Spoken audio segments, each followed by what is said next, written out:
بسم اللہ الرحمن الرحیم۔ عزیز طلباء السلام علیکم۔ اردو برائے جماعت دہان، آج مورخہ 10 جولائی 2020۔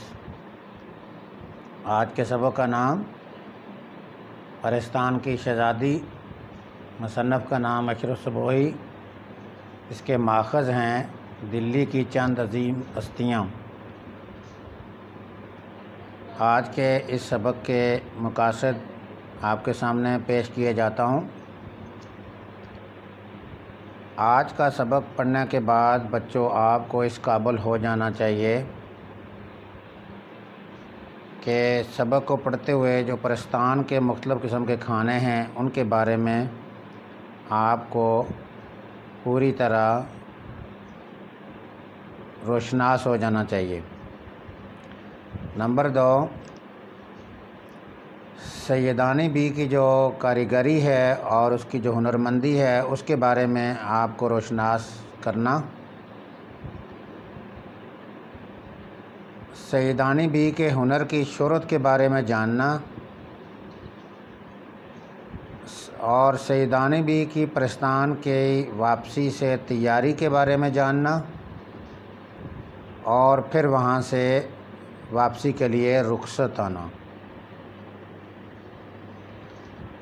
آج کے سبق کا تعارف کچھ یوں ہے۔ آج کا سبق اردو کی کتاب برائے جماعت دہان کے صفحہ نمبر 34 تا 36 پر مشتمل ہے، اور اس سبق میں جو صفحہ نمبر 34 تا 36 پر مشتمل ہے، آپ نے جن جن پہلوؤں کو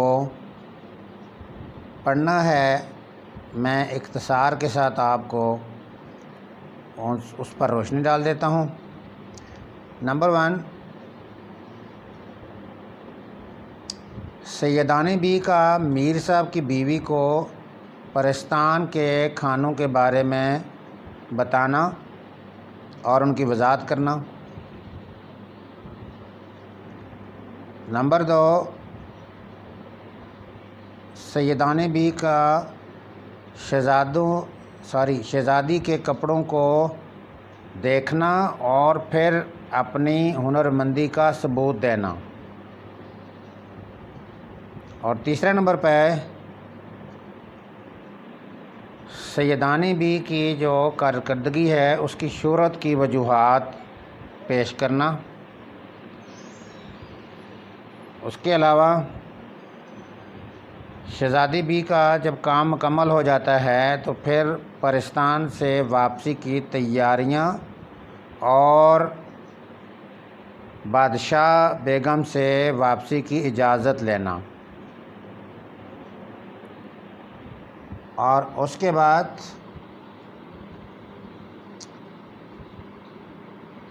جو واپسی پر شہزادی بی کو انعام و اکرام ملا، ہیرے اور جواہرات ملے، ان کا ذکر کرنا۔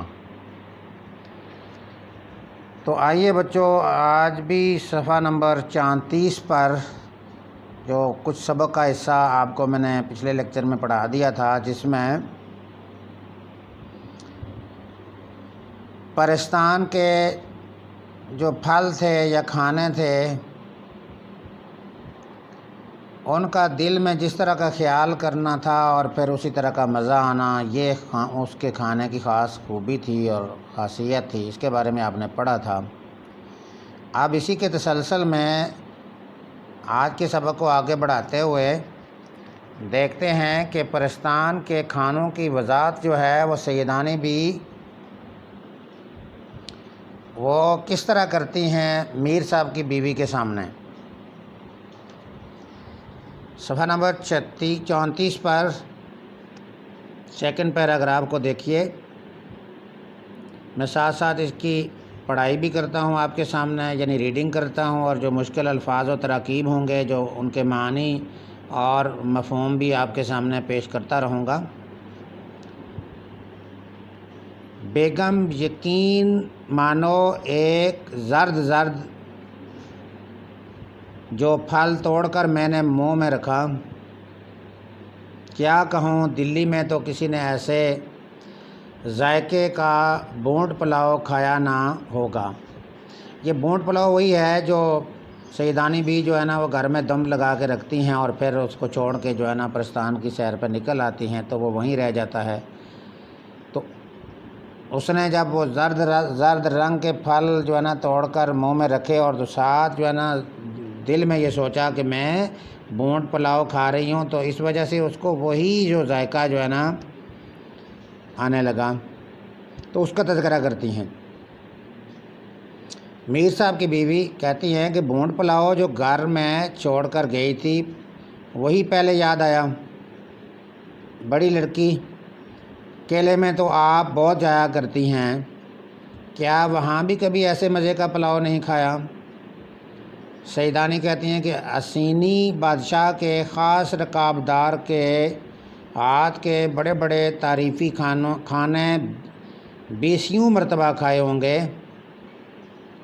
مگر بیوی وہ بو باس اور آب و نمک ہی کچھ اور تھا۔ یعنی پرستان کے کھانوں میں اور عام انسانوں کے جو پکائے ہوئے کھانے تھے ان میں ان کے ذائقے میں خاص فرق تھا۔ بو باس کے معنی ہوتے ہیں خوشبو، آب و نمک پانی اور نمک، اس کا ذائقہ، یعنی وہ کھانے سیدانی بھی کہتی ہیں کہ بیسیوں مرتبہ کھائے ہوں گے، مگر ان کی جو خوشبو ہے اور آب و نمک ہے اس میں بڑا فرق پایا۔ ہاں تو بہن، بس پھر کیا تھا، جو کھانے کھائے تھے بلکہ جن کا نام ہی سنا تھا ان کا خیال کرتی گئی، اللہ تیری شان، وہی مزہ آتا کیا۔ تو یہ بچوں ایک سوال بھی پوچھا جا سکتا ہے کہ پرستان کے کھانوں اور پھلوں کی کیا خاص بات تھی، تو اس میں اس کا جواب یہی بن سکتا ہے کہ جو دل میں سوچا جاتا ہے، جس پھل کو دماغ میں یا دل میں رکھ کے سوچا جاتا ہے اسی کا ذائقہ، اسی کا مزہ آتا ہے۔ اچنبھے کی بات تھی کہ جب ایک پھل توڑتی دوسرا اس کی جگہ فوراً نکل آتا۔ اچنبھا کا معنی ہوتا ہے حیران ہونا، حیرانگی کی بات۔ پھولوں کلیوں کو جو چکھا، مٹھائیاں تھیں، یعنی کلیوں کو کھایا، پھولوں کو کھایا تو ان کا ٹیسٹ، ان کا مزہ بھی ایسا تھا جیسے مٹھائیاں ہوتی ہیں۔ ایسی نفیس ہلکی خوش ذائقہ کہ ہر نوالے میں روح تازہ ہوتی چلی گئی۔ پیاس معلوم ہوئی تو پانی کا خیال آتے ہی یاقوت کا گلاس خود بخود آ کر منہ سے لگ گیا۔ یاقوت کا گلاس اور ایسا اباب کہ باہر سے پانی جم جم کرتا دکھائی دیتا، چمکتا، جم جم کرنا، چمکتا ہوا دکھائی دیتا تھا۔ اباب یعنی بلبلا، یاقوت پتھر کا نام ہے اور پتھر کا بنا ہوا، یاقوت کے پتھر کا بنا گلاس ہے، اس میں پانی پینے کا جو انداز ہے سیدانی بھی بتاتی ہیں یہاں پہ۔ ڈر کے مارے میں نے زور سے اونٹ بھی نہیں بینچے کہ کہیں کنارہ ٹوٹ کر منہ میں نہ چبھ جائے۔ بینچنا کا معنی ہوتا ہے دبانا، اونٹوں کو دبانا۔ اللہ اللہ، پانی کو نہ پوچھو، ایسا میٹھا، ایسا معطر، ایسا سفید پانی تو نہیں ہوتا، نہ جانے کیا چیز تھی۔ سب کے بعد میں نے سوچا کہ پتوں کو بھی دیکھنا چاہیے۔ تو یہ پانی کا جو انداز تھا پرستان کے جو ہے نا سیر کے دوران پانی پینے کا انداز، جس طرح کا پانی سوچا اور کس طرح پانی کو پیا گیا، سارا طریقہ کار اس میں بتایا گیا ہے۔ پھر کیا خیال آتا ہے دیکھتے ہیں۔ شہزادی بی کو پان کا بھی خیال آتا ہے، سیدانی بی کو پان کا خیال آتا ہے، ساتھ ہی پان کا بھی خیال آیا۔ میں پان آج بھی بہت کم کھاتی ہوں، لیکن کھانا کھا کر 2 وقت تو ضرور کھانے کی عادت ہے۔ یعنی پان کھانے کی جو سیدانی بی کی عادت تھی اس کا تذکرہ کیے جاتی ہے۔ اب جو پتا توڑتی ہوں تو پان کی خوشبو منہ میں جو رکھا تو یہ معلوم ہوا کہ عطر دان بھی میں رکھی ہوئی گلوری قلعے میں آ گئی۔ کہتے ہیں کہ محمد شاہ رنگیلے کی کوکلا بائی جیسا پان کھاتی تھی۔ لال قلعے میں تو اس سے پہلے نہ اس کے بعد کسی کو نصیب ہوا، مگر میں کہتی ہوں کہ اگر وہ پرستان کے اس پتے کو ایک دفعہ صرف سونگھ لیتی تو ساری عمر سر دھنتی رہتی۔ یعنی یہ پرستان کا جو پان ہے اور عام انسانوں کا جو پان ہے اس کا تذکرہ کیا جا رہا ہے۔ مشک اور عنبر پڑے ہوئے کتھے اور سچے موتیوں کے چونے کا پان بھی اس کے آگے بے حقیقت ہے۔ جب سانس لیتی تھی نئی سے نئی خوشبو کی لپٹیں آتی تھیں۔ نیکسٹ پیراگراف میں جو آپ نے پڑھنا ہے کہ سیدانی بھی کس طرح جو ہے وہ شہزادی کے کپڑوں کی جانچ پرکھ کر رہی ہے، اور پھر اس کے بعد کیسے وہ اپنی جو کپڑے سلائی کرنے کا جو اس کا ہنر تھا، یا وہ فنکاری تھی یا اس کا ہنر تھا، وہ اپنی ہنرمندی کو کیسے ظاہر کرتی ہے۔ تو یہ صفحہ نمبر 34 پہ لاسٹ پیراگراف ہے۔ اب بہن بادشاہ بیگم نے، جن کا نام زمرد پری تھا، یعنی یہ ایک کریکٹر ہے، کس کا کردار ہے، جو بادشاہ بیگم جس کا نام زمرد پری تھا، بادشاہ کی بیوی تھی یہ، توشہ خانے والیوں کو حکم دیا۔ توشہ خانہ کیا ہوتا ہے؟ کھانے کی چیزیں رکھنے کی جو جگہ ہے اس کو کہا جاتا ہے توشہ خانہ۔ حکم دیا کہ شہزادی کے کپڑے لاؤ۔ کشتیوں پر کشتیاں تھان پہ تھان آنے لگے۔ کپڑوں اور گوٹا کناری کو دیکھ کر میری تو عقل جاتی رہی، یعنی ایران ہو گئی۔ عقل جاتی رہنا کا معنی ہوتا ہے، یہ محاورہ ہے دلی کا محاورہ۔ عقل جاتی رہنا کا مطلب ہے حیران اور رہ جانا۔ بڑی بڑی رانیوں شہزادیوں کے جوڑے دیکھے ہیں، نور بھائی کی پشواز بھی دیکھی ہے۔ پشواز کے معنی پوشاک ہوتا ہے، لباس، جس میں سیروں جواہرات ٹکے ہوئے تھے۔ سیر 1 کلو کے برابر کا یہ وزن کا پیمانہ ہے۔ جواہرات موتی وغیرہ جو تھے وہ لگے ہوئے تھے، جڑے ہوئے تھے، لیکن ان کپڑوں سے کیا نسبت؟ کجا دنیا کے کپڑے، کجا پرستان کے۔ کجا کے معنی فارسی زبان کا یہ لفظ ہے، کجا کے معنی ہوتا ہے کہاں، یعنی کہاں دنیا کے کپڑے اور کہاں یہ پرستان کے کپڑے، جنوں اور پریوں کے کپڑے کہاں ہیں۔ آنکھ نہیں ٹھہرتی تھی، ریشم اور سانے کے تاروں سے بنی ہوئی آب رواں، موتیوں سے لیس ہوئی گلشن، ایسا ہی کم خواب اور زر بہفت کے دید نہ شنید، ایسا سونے کی تاروں سے بنا ہوا ریشم دار کپڑا کہ نہ دیکھا تھا کبھی، نہ سنا تھا پہلے اس کے بارے میں۔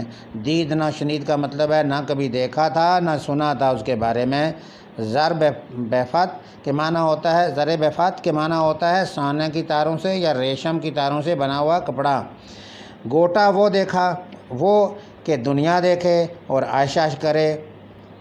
عشش کرنا مطلب حیران رہ جانا۔ رنگ رنگ کے جواہرات کی لڑیاں تھیں۔ جب سامان آ گیا تو بادشاہ بیگم بولیں، لو بی سیدانی، اب تم اپنا ہنر دکھاؤ۔ یعنی اس پیراگراف میں نے آپ کو بتایا تھا کہ سیدانی بھی جو ہے نا اپنا جو ہنر ہے اس کا، جس کی بنا پہ، جس کی وجہ سے اس کو پرستان بلایا گیا تھا، اب وہ اپنا ہنر، اپنی کارگزاری جو ہے وہ دکھاتی ہیں۔ بہت تعریف تمہاری سنی ہے، بہت تمہاری تعریف سنی ہے، یہ بادشاہ بیگم سیدانی بھی سے کہتی ہیں۔ ہم تو جب جانیں کہ پرستان میں بھی تمہارا نام ہو جائے، یعنی وہ اسے کہتی ہیں کہ ہم تمہیں تب یاد رکھیں گے کہ اس پرستان میں بھی تمہیں ہر کوئی یاد کرے، تم اپنے ہنر کو دکھاؤ، کارکردگی کو دکھاؤ۔ میں دل میں تو بہت پریشان ہوئی کہ یا اللہ، میں یہاں کیا کاریگری دکھاؤں گی، کون سی وضع ٹانکوں گی، وضع شکل انداز ان کے لیے نئی ہو، کون سی وضع ٹانکوں کہ ان کے لیے نئی ہو۔ مگر زبان سے کہا، حضور اللہ مالک ہے، وہی آبرو رکھنے والا ہے۔ آبرو کا مطلب عزت ہوتا ہے۔ صبح ہونے دیجئے، جو کچھ مجھے آتا ہے حاضر ہوں۔ وہ ہنس کر بولی، یعنی بادشاہ بیگم بولی کہ سیدانی بھی پرستان میں نہ دن ہوتا ہے نہ رات، یعنی ہر وقت یعنی یہاں پہ دن اور رات کا تصور نہیں ہے پرستان میں، ایک ہی موسم اور ایک ہی وقت رہتا ہے۔ تم جب چاہو کام شروع کر دو۔ میں نے تعجب سے عرض کیا تو کیا یہاں لوگ سوتے نہیں؟ کہنے لگی یہاں سونے کا کیا کام، نیند پرستان میں نہیں آتی، یعنی نہ دن رات کا کوئی تصور ہے یہاں پہ پرستان میں، نہ سونے کا کوئی تصور ہے۔ ہمارا مشغلہ تو آٹھوں پیر سیر سپاٹے ہیں، یعنی گھومنا پھرنا ہے۔ پرستان سے جی اکتایا تو دنیا والوں کے خوابوں میں چلے گئے۔ یعنی یہ بادشاہ بیگم کہتی ہیں کہ جب اپنے پرستان سے تنگ آتے ہیں کبھی تو پھر دنیا والوں کی طرف چلے جاتے ہیں، عام انسانوں کی دنیا میں چلے جاتے ہیں، ان کے خوابوں میں چلے جاتے ہیں۔ تو لو بھئی، یہ تو تھا کہ ابھی جو ہے نا سیدانی بی کو کس طرح اپنا کاریگری دکھانے کا کے بارے میں بتایا جاتا ہے۔ تو آگے سے جواب ملتا ہے اس کو کہ بہن میں نے دیکھا کہ واقعی نیند کا نام بھی آنکھوں میں نہیں۔ تو یہاں میر صاحب کی بیوی کو سیدانی بی جو ہے نا وہ بادشاہ بیگم کی جو باتیں ہیں اس کے بارے میں بتاتی ہیں کہ نہ پرستان میں نہ دن کا نہ رات کا تصور ہے، نہ نیند کا کوئی تصور ہے۔ تو اس پر پھر جو ہے وہ کیا کرتی ہیں کہ مزید جو ہے نا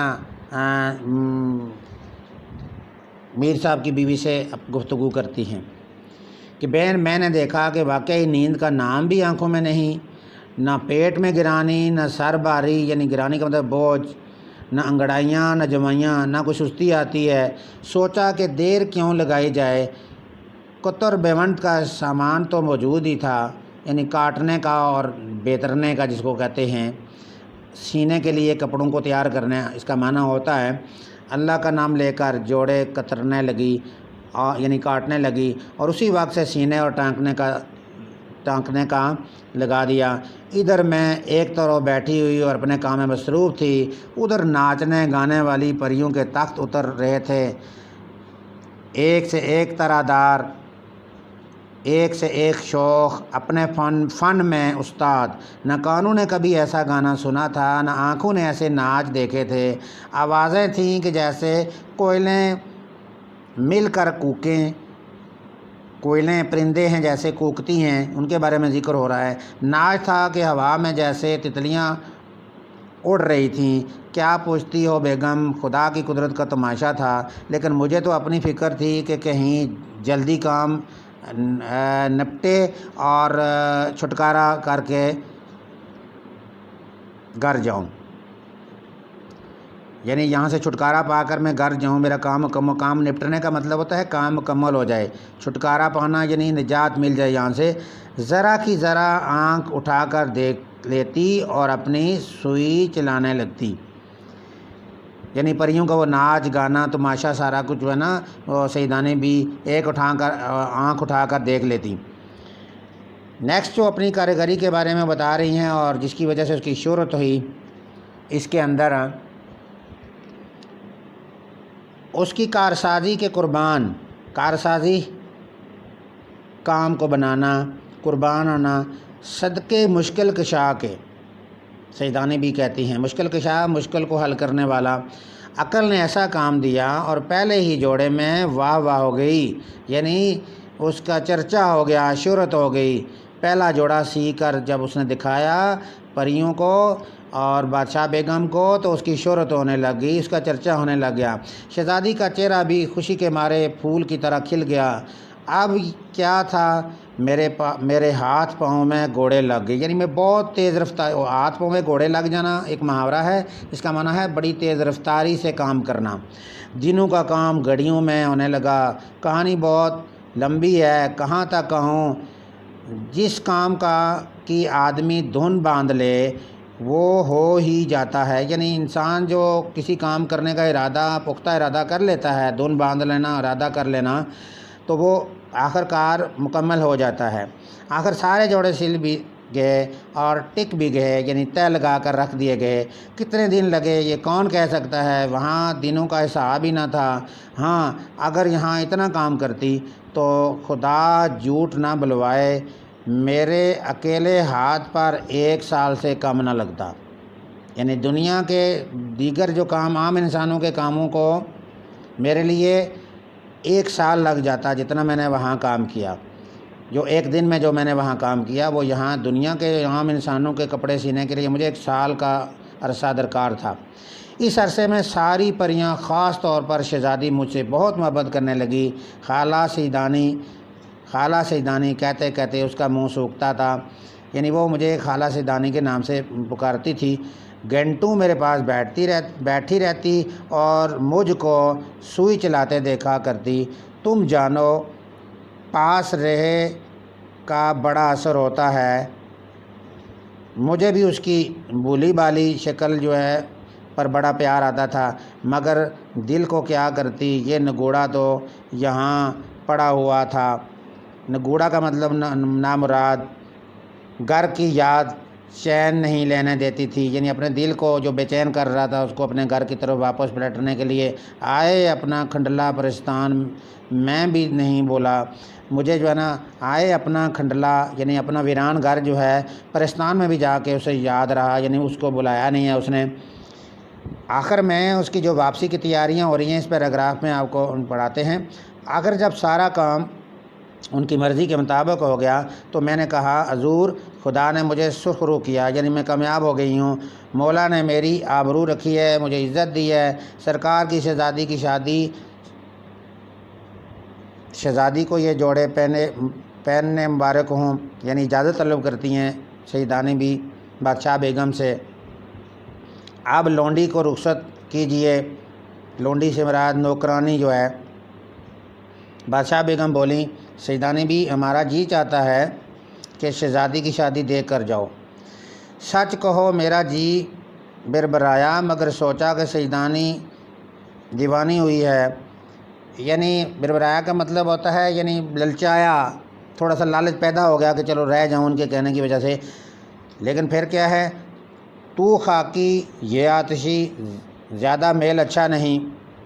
یہ یعنی خاکی کا مطلب ایک عام انسان جو مٹی سے بنا ہوتا ہے، خاکی مطلب مٹی سے بنا ہوا انسان جو ہے وہ مٹی سے بنا ہوتا ہے، اور جنات جو ہوتے ہیں وہ چونکہ آتشی ہیں ان کو آتشی کہا گیا ہے، یعنی آگ سے بنے ہوئے ہیں، اس لیے آگ اور مٹی کا آپس میں کوئی میل ملاپ ہی نہیں ہے، کوئی جوڑ توڑ نہیں ہو سکتا ان کا۔ ذرا سی دیر میں بگڑ بیٹھیں، یعنی جنات کی آپس میں کہیں بگاڑ پیدا ہو جائے، ان کی طبیعت خراب ہو جائے، ناراض ہو جائیں، تو اس لیے کہا گیا کہ ذرا سی دیر میں بگڑ بیٹھیں تو جلا کر خاک کر دیں، کوئی ایسا ان پہ بھروسہ بھی نہیں کیا جا سکتا۔ باہر میں جائے پرستان اور پرستان کی شہزادی، یوں جو ہے نا وہ ایک قسم کی جو ہے نا طنزیہ انداز سے اور ناراضگی کا انداز بھی کرتی ہیں، اور جو ہے نا کہتی ہیں کہ پرستان اور پرستان کی شہزادی باہر میں جائے۔ چل اپنے گھر چل، اور ہاتھ جوڑ کر عرض کیا، شہزادی کی شادی آپ کو جم جم نصیب ہو، خدا مبارک کرے۔ جم جم نصیب ہو نا، خدا آپ کو مبارک کرے۔ جواب دیتی ہیں بادشاہ بیگم کو، اور اپنے لیے جو ہے نا گھر کی طرف آنے کی اجازت طلب کرتی ہیں۔ مجھے تو جانے دیجئے۔ یہ سن کر شہزادی کی آنکھوں میں آنسوں بہر آئے، یعنی رونے لگی، ناراض ہونے لگی، دکھ ہوا اسے۔ وہ بولی، سیدانی بھی تم کیوں جاتی ہو؟ ہمارا دل کڑتا ہے، نہ جاؤ، یہیں رہو۔ میرے کلیجے پر چوٹ سی لگی۔ چوٹ لگنا یعنی ضرب لگنا۔ بڑی مشکل سے اپنے آپ کو سنبھال کر بولی، سیدانی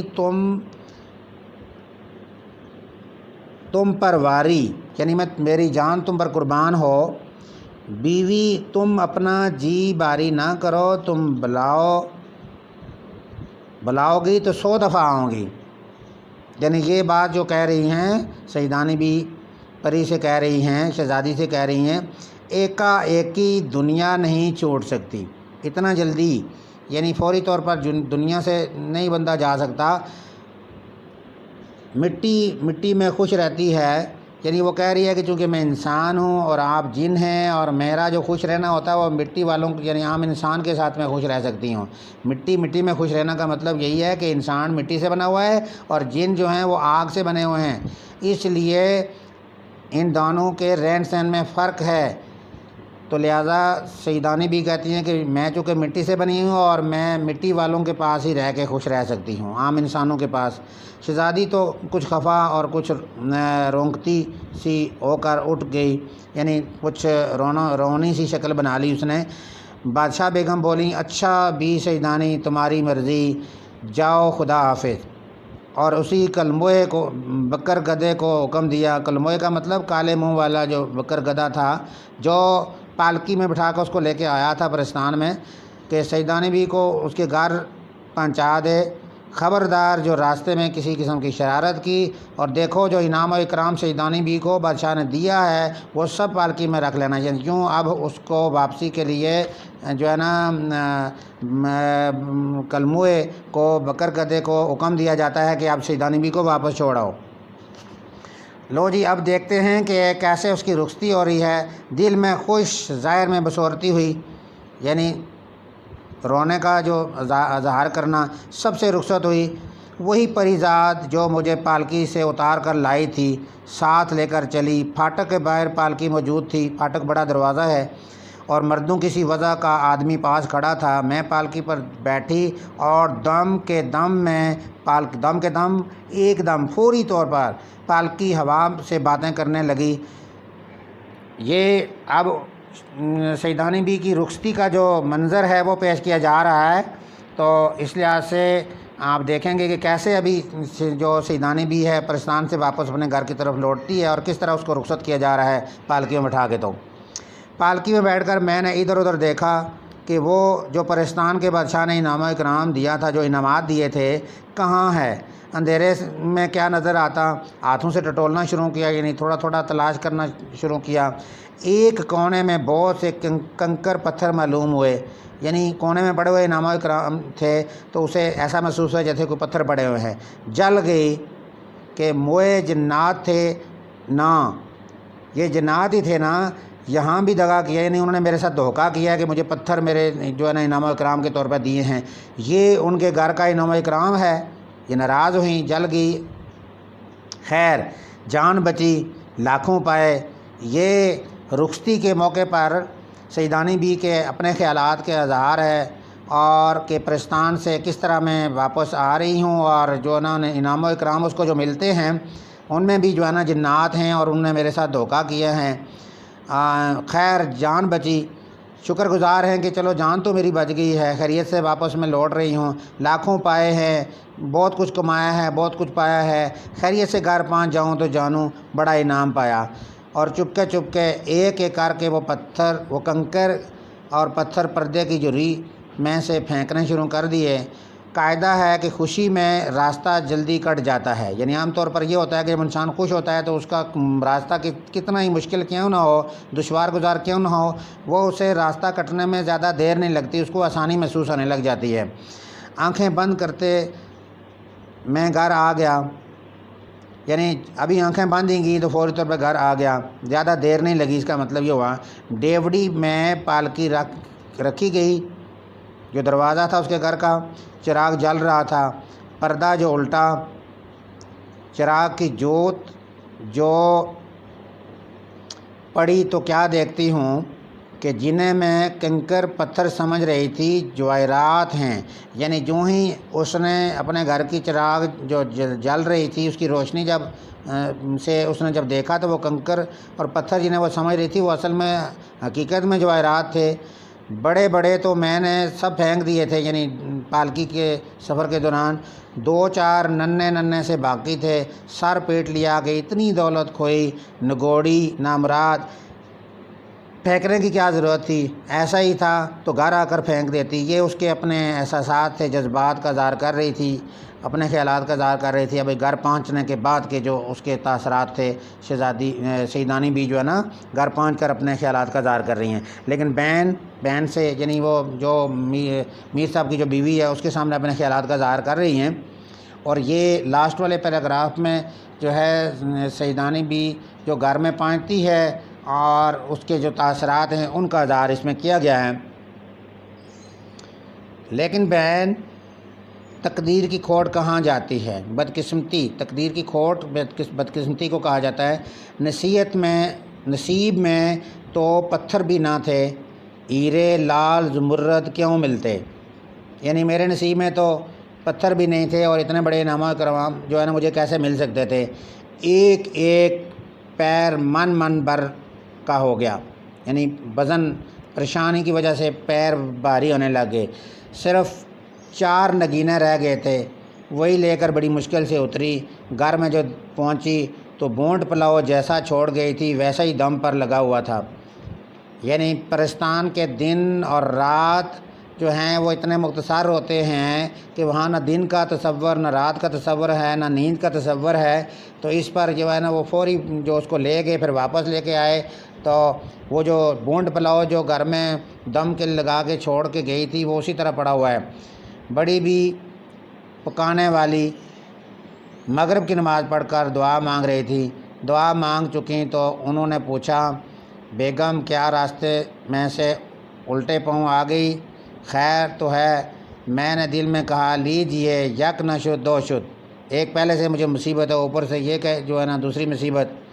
پرستان میں خدا معلوم کتنے مہینے لگ گئے اور یہاں ابھی چاولوں کو دم بھی نہیں آیا، اور یعنی ابھی تک میرے چاول جو میں چھوڑ کے گئی تھی پکے بھی نہیں ہیں، اور میرا اتنا وقت گزر گیا۔ پرستان کے دن اس کو بہت بڑے لگ رہے تھے، اور بڑی بی سے بولی، ہاں بھی بھوک لگی ہوئی تھی اور کچھ جیب بھی ٹھیک نہ تھا، راستے ہی سے آ گئی، اب انشاءاللہ کل جاؤں گی۔ تو لو بچوں، یہ پرستان کی شہزادی کی کہانی جو ہے آج مکمل ہو رہی ہے۔ اس میں آپ نے اشرف سبوئی کے مخصوص جو ہے نا مخصوص اسلوب بیان کی روشنی میں آپ نے سیدانی بی کے الہات، پرستان کے جو ماحول ہے، پرستان کے مختلف کھانے، وہاں کی سیر کے دوران جو سیدانی بی کو جو پریشانیاں ہیں ان کا ذکر، اور واپسی کا، اور پھر وہاں جا کر اپنے ہنرمندی جو ہے اور کاریگری اس کو ظاہر کرنا، اور پھر وہاں سے شہرت حاصل کر کے انعام و اکرام کے ساتھ واپس لوٹنے کا تمام تر تذکرہ جو ہے وہ اشرف سبوئی نے اپنے جو ہے آسان اور سہل اسلوب بیان کی روشنی میں بیان کیا ہے۔ تو آج ہمارا یہ سبق جو ہے وہ مکمل ہو گیا ہے۔ اس کے بعد جو اس کی مشق ہے وہ انشاءاللہ اگلے لیکچر میں آپ کو سمجھا دی جائے گی۔ تو آئیے آج اسی پہ جو ہے اپنے